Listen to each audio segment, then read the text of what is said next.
Hey, everybody, welcome to Clash Endurance. My name is Bob Babbitt. We get the opportunity today to talk to four of the amazing women who will be racing this weekend. And let's start with Sara Perez-Sala, who last year crashed out, but came back from the crash at Miami to get second at Clash Daytona. Sara, talk a little bit about your race at Clash Daytona. And you were so strong all day, leading, and even after you got passed, you stayed so close and hung on the second. Was that a good race for you? Yes, it was a really good race. But the week before the Clash Daytona, I had with COVID and I had a lot of doubts and I worked hard on the bike. And I'm very happy to finish the race near the Angelica Olmo. So I hope feel better on Friday here. So talk a little bit about coming back, because when we saw you crash last year, you were leading the race. I think you had about a minute on the field, and that was a hard crash. You went down so hard on your back. I'm like, oh my God, she's going to be out for a long time. How long did it take you to recover from that? Because that was a tough one. Yes, it was really hard. And today, people continue talking about my crash, and it's 1 year later. And the recovery was slower because I spent 3 weeks for start to working. And I think the trainings before the race was really good, and for this I could race good in the next races after the crash. So Grace Alexander, Hi. how are you doing? Good. How are you, Bob? I am wonderful, and we've chatted before. Talk a little bit about you were ninth at Clash Daytona, and you had 2022 was a really good year for you. Yes, I was happy with it. So what are your goals here? This is my second time doing a Clash event, so I had so much fun doing Daytona last time, just going in circles on the course. So I'm looking forward to doing it again and challenging myself a little bit more throughout all three disciplines and hoping for the best. So when I look back at your year in 2022, you won 70.3 Augusta, you got ninth at Chattanooga, and then you did the US Open. Mm-hmm. And what's cool about what's happening right now between Clash and PTO and Challenge and Ironman, there's so many cool opportunities for you guys to race. You feel like this is a good era for you as a pro triathlete? Yeah, I feel like we've really lucked out with competing in this age of racing, because there's so much opportunity to race, not only around the world, but various distances around the world. So I'm looking forward to what PTO Clash is doing for us and racing more of their events. So when you race on how, for people who have not raced on a racetrack before, it's a cool experience, opportunity to ride on the bank. And people think, I think sometimes, oh, well, it's flat, it's going to be pretty easy. But the fact that you're into the wind, out of the wind, and especially at Clash Miami, where it's more of a road course, talk a little about the challenges of this type of racing. Yeah, because we don't have any of the uphills and downhills. You're kind of just constantly putting pressure on the pedals, which for me, being from South Carolina, which is very flat, works to my strengths, I think. But this one has a little more technicality to the bike than Daytona did. So depending on how good we are at taking turns, I think you might get a break, or you're just going to be going from the gun. So how are you balancing, because you're a graduate research assistant, Kennesaw State, and a triathlete at the same time? How are you doing that? Well, I graduated now, so I've taken a backseat to the full-time triathlete now. Yep, pretty much. So at the time, it was very challenging because research was kind of on call. So I had to be very flexible, and it's been nice to be able to just focus on this for the past year or so. So Haley, you were at Clash Daytona, you did Clash Watkins Glen. Obviously, you're liking this style of racing. Talk a little bit about what you like about this, because you bring I think this is this is like your 11th year as a pro, right? You're still doing this and still bringing so much enthusiasm to the table. Yeah, we need the veterans, right? But I think that's why I like Absolutely. these races is I've been doing this for so long and it's still something fresh and new and different. And I have been so surprised by how much fun it is to race on a racetrack. It's such a different experience. It's really fast and really hard because the pavement is so perfect. And it's really good for spectators. And I've been lucky to have a couple of my athletes and friends who can come watch me race on Friday, and then they will do the sprint distance race on Saturday. And I think that setup has been really unique and I really enjoy it. And Miami is a little bit different with the, turns on the bike course and the heat. And I'm nervous about that, but I wasn't going to let that scare me away. So I'm excited to be here. The interesting part is I think people think when you race on a racetrack, all these tracks are the same.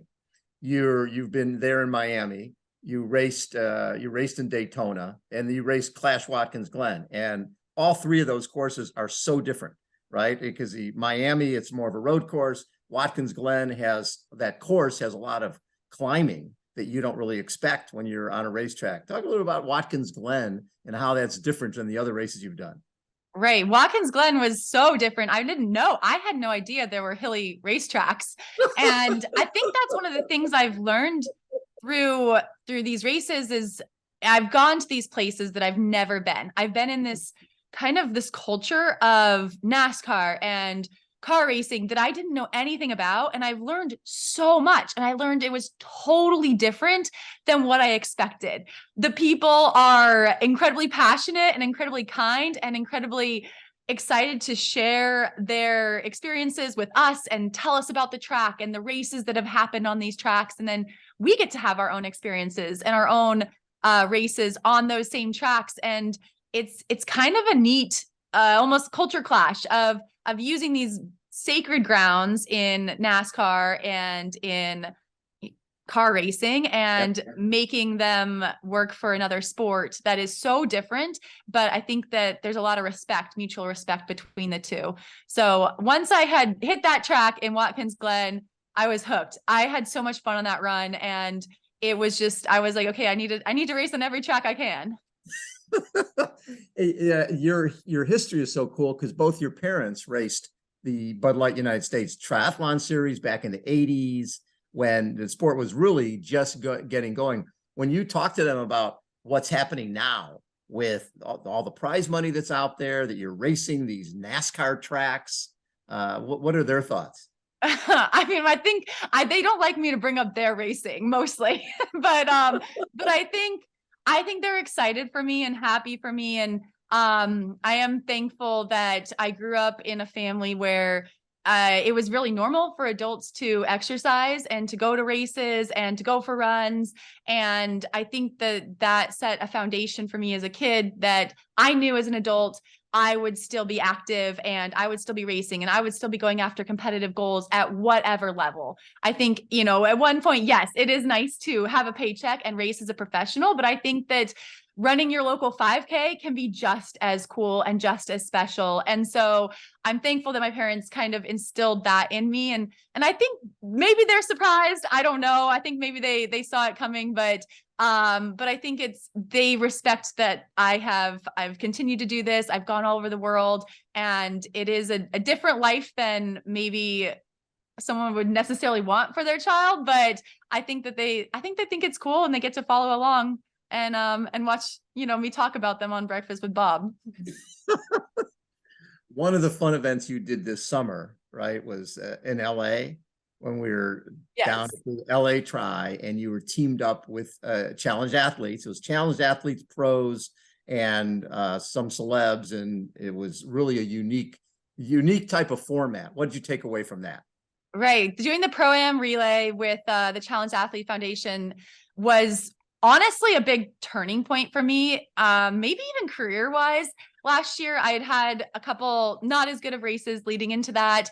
I had a lot of doubts about my future in the sport. And then I got to go be part of this triathlon in a totally different way, where I was doing the bike, which at the time I was most nervous about, because that was the leg of the triathlon that I had struggled with. And I had a Holly Lettenberger on my relay, and she led, and we were in first place coming out of the water. And I was like, I cannot let her down. And I had the ride of my life. And I think that it just taught me, one, that I could ride like that. And also it made me remember why I love the sport, that I get to meet people like a Halia, and I get to, you know, tag off to Roderick Sewell, and I just get to experience this sport with people like them. And I think I needed that perspective of it. Yes, the day-to-day grind can be hard. Yeah, it can be hard when you have a tough race and you think that it's the end of the world, but it isn't. What we get out of this sport is the relationships with people, the ability to share a race course with all different types of people, and know that we're all going really hard, and kind of take that energy and hopefully get our best performance. So when I look back at your career, obviously first pro race 2012, 7th at Ironman Arizona, having a lot of success early on, but then you got hit by a car back in 2015. And a lot of times it's tough to come back from something like that. Just getting your courage back to get back on the bike is really, really tough. Was that a struggle? Oh, yes. I don't think I rode outside really for a year. And I think that I'm really thankful for the patience that my coach, my friends, my family, everyone around me just gave me all the time I needed and let me make that decision on if I wanted to continue. And I think that that was the best thing anyone could do, because eventually I did come to that conclusion that it was worth it. And I wanted to get back out there. And I mean, it's changed how I train. It's changed where I live. It's changed how I drive, and the respect I have for everyone on the road, and everyone who does the sport, again, because I think there are some things about this sport that are scary and hard, but that's why I admire everyone who does it. Love it. So Lucy, first time we get to chat, it's such a pleasure. And I look at, I mean, you're 23 years old? Okay. 23 years old. We all want to be 23 years old. So when did you get into this? And when did you get into triathlon? Is it something that were you a runner or swimmer beforehand? Well, I got into short course triathlon when I was around 8 years old. So I've been doing it a while, but I just started doing long course around maybe 2 years ago. So yeah, this is quite new, long course. Now, when you started out, were you, and maybe you get you a little closer to the microphone. Yeah. When you started out, was the goal the Olympics early on? No, I don't think I've ever had that goal. But yeah, just try and represent the country at like European Cups and things like that. But yeah, never been the Olympics. But when I changed to long course, I think that's when I definitely found that, like, my love for triathlon. Yeah. Well, yeah, you've had immediate success. You switched to non-draft end of 2021, and you won the British Middle Distance Championships. That shows that you've got a little talent for this. 10th in Mallorca. And then this year you win a couple of times. You get Challenge Wales. Was that your first win, Challenge Wales? It was, yeah. It was. How cool was that? It was really cool. Yeah, to lift the tape for the first time was pretty cool. So yeah. Very fun. And have you had a chance to ride on the course there in Miami yet? Yeah, rode on this morning. Yeah, it's very fast and it'll be a good race, but yeah, it'll be hot. It'll be hot. And in terms of the technical side of that, because a lot of times it can get windy. And it's not just putting your head down and going, right? It's a little bit of a road course. So you've got to be able to handle the bike at the same time. Yeah, definitely. You've got to be thinking the whole time. There's like a few sections where you've got to come out of the bars and things like that. So yeah, it'll be cool. And what are your goals for this season? This is you're still so new at this. What are do you have some goals you want towards the end of the season? To try and qualify for World Champs could be a good one. But yeah, just to learn. I'm still learning, so I'm still quite new to it. So just learn from the older girls and see what I can do. What was there a race that you had that basically was told you that you could be really good at this? Something that gave you confidence that maybe you didn't have before? I think it might have been Challenge Salou last year when I made it into the top 6 and managed to go to the Challenge Champs, and I never thought I'd be able to go to a championship so soon. So that was probably the turning point. Yeah.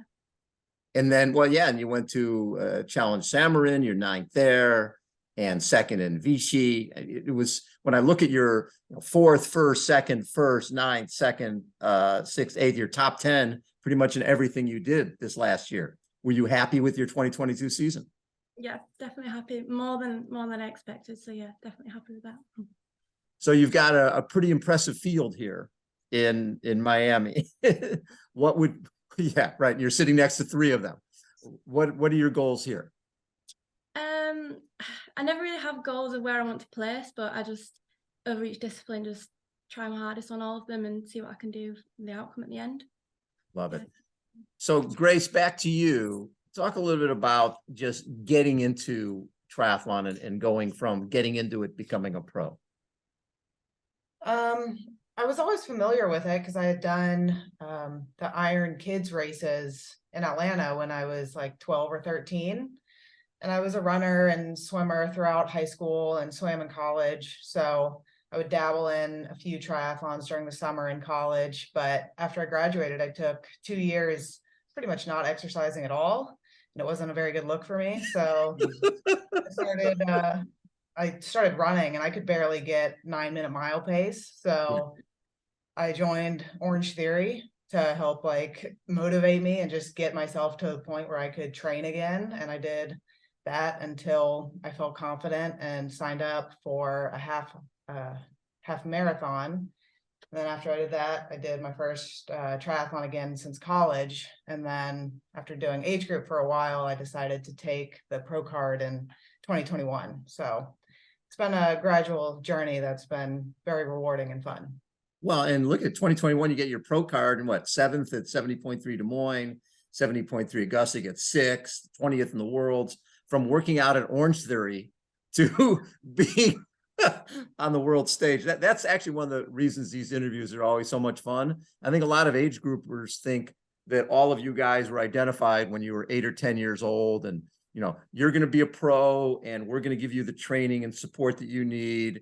And then they find out that someone like yourself was like, yeah, I needed to lose a few pounds and started working out Orange Theory. And next thing you know, you're racing against the best athletes in the world, which is pretty amazing.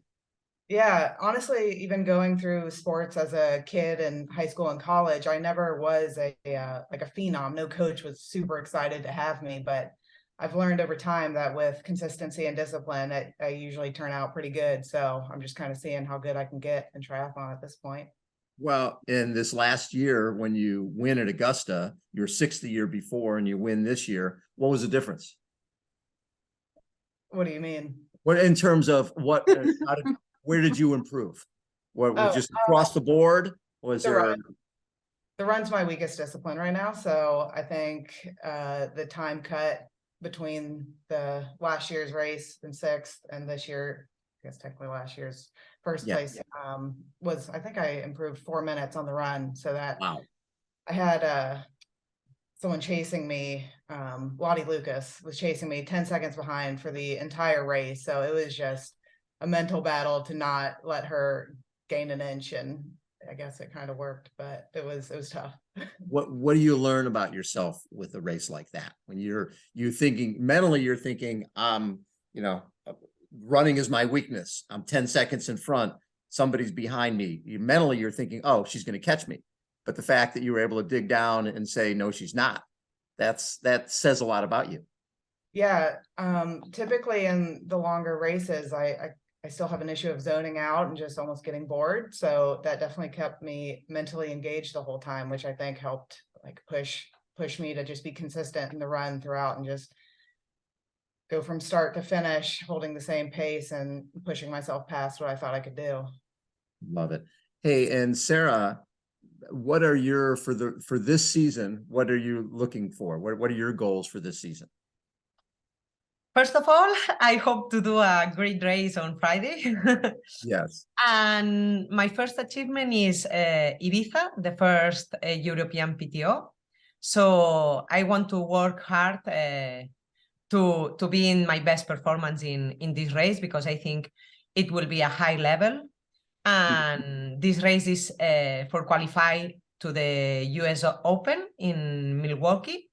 and Singapore ASEAN Open Tour in PTO. Yes. And I would like to be in Milwaukee and Singapore. So I need to be very strong. And when you had that great race in Daytona and held on the second place, because that there was a point there where it looked like you were going to get dropped, and you never really were. You were able to hang tough there.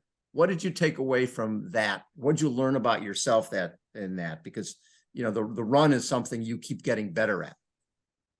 I think Daytona and Miami are good circuits for me, because I think I'm good in flat races. But it's difficult for me improve in the run course, because I can't run a lot of volume in a week, because I have arthrosis in my foot. So it's difficult. I try to be a better runner, but I know that in the future I can run like Haley. So I'm working in this, but it's difficult. It's difficult. But I try to do a better cyclist. Yes, you are. You're a great cyclist. Transitioning from being an Olympian back in 2004 in the backstroke to becoming a professional triathlete, was that a hard transition for you? Yes, it was difficult, because I started run when I was 23 or 24 years old. Wow. I started cycling at the same age, so it was completely new for me. My muscles was completely different, and I started step by step. I usually train 18 hours. Maybe this year I will train 22, but it's not like other people who start when they were young. Yes. And I need to learn cycling. I need to learn run, work hard in prevention for injuries. But I'm happy. It's a long work. Well, look at your career. You've had a long career as a professional athlete. When you're an Olympian, you're a professional athlete. I love that. And breaststroke, right? Breaststroke. Yeah, Bob, breaststroke. I'm sorry. That's even more impressive. Have you ever watched breaststrokers run? Doesn't happen very often. You know what? That is really good. She's like a golden, I don't know. It's amazing. Most breaststrokers, you are correct, because it's like their legs do that kick. Was that the toughest thing for you, Sara, going from breaststroke to running? Yes. When I start to run, when I ran 20 minutes, yes, I start to feel pain in my ankles, my hips. Was hard. But now I can run 1.5 hours, so it's good. There you go. 10 years before, 10 years after. Love it. Hey, well, have a great race, you guys, and we'll be watching the Clash race online, and it's gonna be really, really fun. Congratulations on a great seasons. All you guys had great seasons in 2022, and look forward to seeing how all of you do this week. Congratulations, and we'll see you on Friday on race day. Thank you. Thanks, Bob. Again, this is Breakfast with Bob, a very special edition from Clash Miami. Our top pro women, Sara Perez-Sala, Chura, Lucy Byram, and Grace Alexander. Thanks everybody for tuning in. We'll catch you next time. See ya.